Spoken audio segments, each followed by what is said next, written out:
Thank you, everyone, and good morning. It is great to be with all of you. As the Reverend said, I have spent many Sunday mornings here at CCC back when I was mayor. In fact, I never told my mother this, but over the years, I think I've spent more time in church than I have in temple.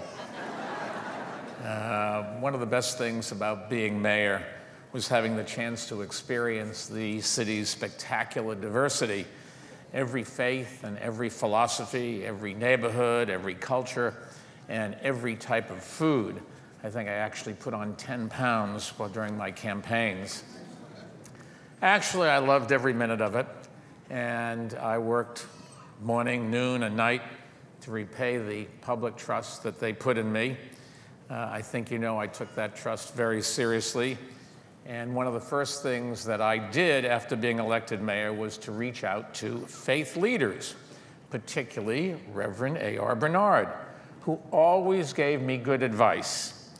One time he told me, for example, Mike, ban smoking in bars and restaurants. Nobody will mind.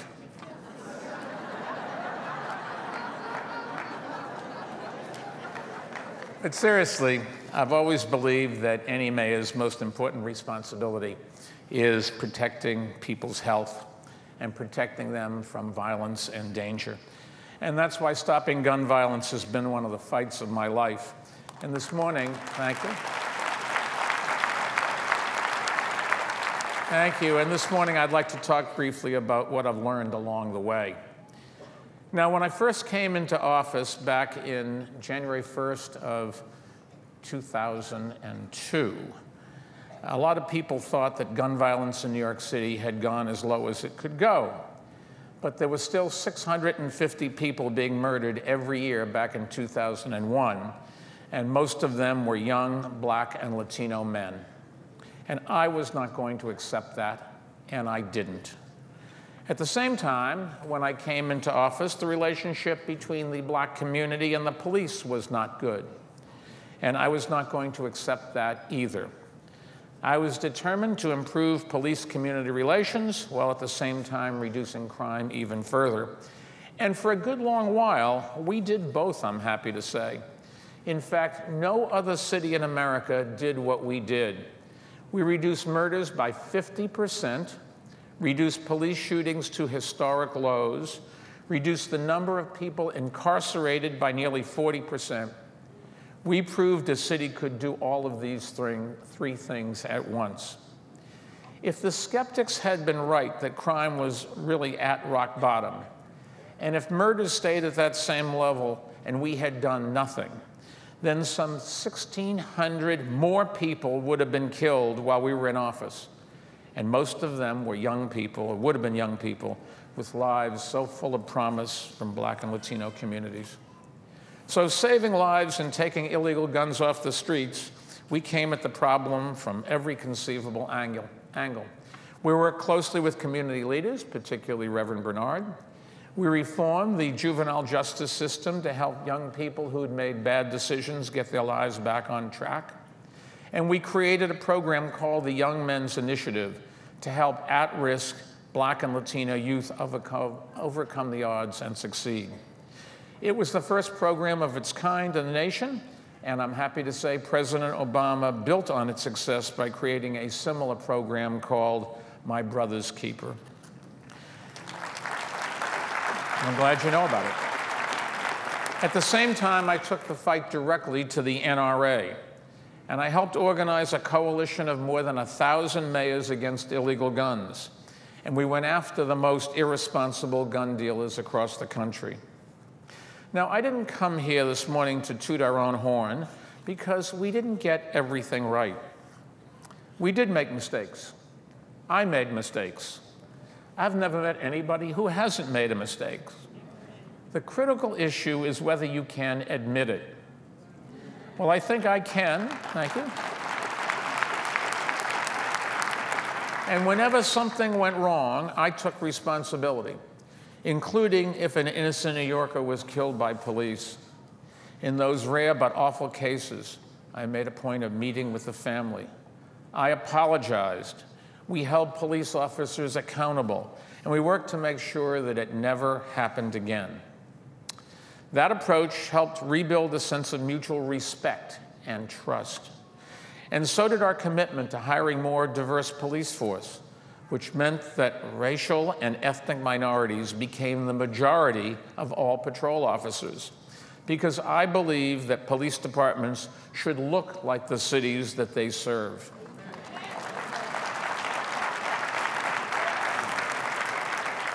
After 8 years in office, studies confirmed what was clear to me. Black New Yorkers strongly supported the job the police department was doing. That was a real point of pride for me. But my final year in office, support for the department had eroded.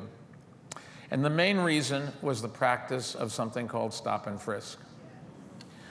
Our focus was on saving lives. The fact is, far too many innocent people were being stopped while we tried to do that. And the overwhelming majority of them were Black and Latino. That may have included, I'm sorry to say, some of you here today. Perhaps yourself, or your children, or your grandchildren, or your neighbors, or your relatives. I spoke with many of the innocent people affected and listened to their frustrations and their anger. And as I said at the time, I'd be angry too. So in 2012, in my third term, we began putting more safeguards in place, and we began scaling back the numbers of stops. As we did that, we noticed something important. Crime did not go back up. So we began scaling the stops back faster and further. And by the time I left office, we had cut stops by 94%.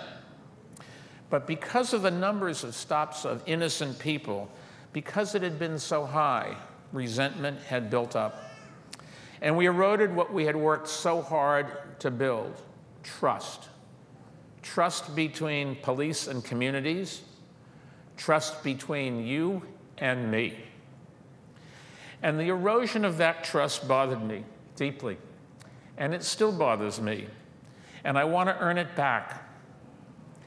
After you leave office, you have a chance to reflect on what you did well and what you could have done better. A lot of people tell you what you could have done better. Well, in recent months, as I've thought about my future, I've been thinking more about my past and coming to terms where I came up short. I talked about the issue of stops with people I know and respect from different communities, friends, civic leaders, educators, and staff members.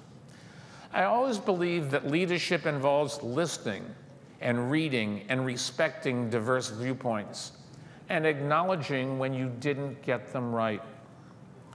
Over time, I've come to understand something that I long struggled to admit to myself. I got something important wrong. I got something important really wrong.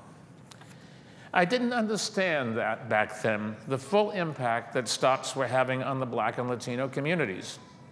I was totally focused on saving lives, but as we know, good intentions aren't good enough. Now, hindsight is 20/20. But as crime continued to come down as we reduced stops, and as it continued to come down during the next administration, to its credit, I now see that we could and should have acted sooner and acted faster to cut the stops. I wish we had. I'm sorry that we didn't. But I can't change history. However, today, I want you to know that I realized back then I was wrong, and I'm sorry. But I also want you to know that I am more committed than ever to ending gun violence and to do it in equal partnership with the communities that are affected the most. I'm glad to say that the organization I helped create after leaving City Hall, Every Town for Gun Safety, has now some 6 million supporters. In last year's congressional elections, there I supported candidates across the country who took strong positions on gun safety and nearly all of them won. And that allowed the Democrats to retake the House and put gun safety back on the agenda where it belongs. Now, I've never expected everyone to agree with me on every issue. Not even my mother agreed with me on every issue. But the causes that I am most passionate about, not just gun violence, but also education and public health and economic opportunity for all families. They're all about righting wrongs that have fallen heaviest on poor and minority communities. I don't know what the future holds for me, but I promise you this. I will never stop working to end gun violence, to make every community across America safer and stronger, and to create a more just and equal society for everyone. Thank you. God bless CCC, and God bless all of you.